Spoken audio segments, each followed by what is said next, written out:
அரைச்சி வச்ச தேங்காய் கசகசா,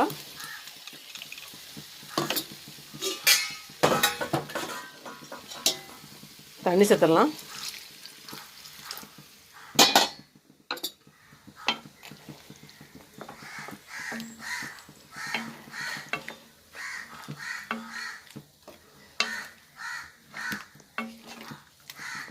உப்பு இன்னும் போடல.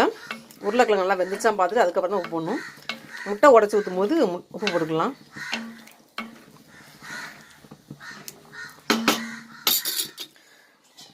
கொஞ்சம் தண்ணி கூட தான் ஊற்றிக்கலாம். ஏன்னா முட்டை ஊற்றும் போது குழம்பு அப்படியே எனக்கு கெட்டியாக மாறும். அந்த முட்டை வந்து அந்த குழம்பு வந்து அப்படியே வந்து வேகும். அதிலே வேகும்போது கொஞ்சம் வந்து இன்னும் கொஞ்சம் கெட்டியாக மாறும். அதனால் தண்ணி இந்தளவுக்கு சேர்த்துக்கலாம். இந்த உருளைக்கிழங்கு வேகணும். அதுக்கப்புறம் முட்டை வேறு உடச்சி ஊற்றணும்.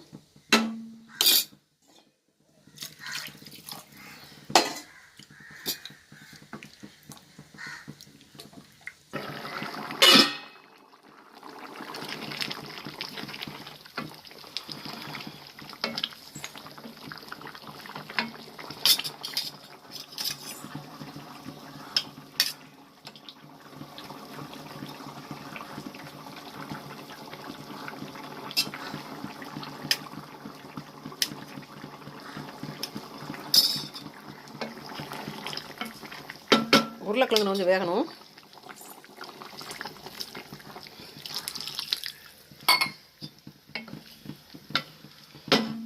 உப்பு போட்டுடலாம்.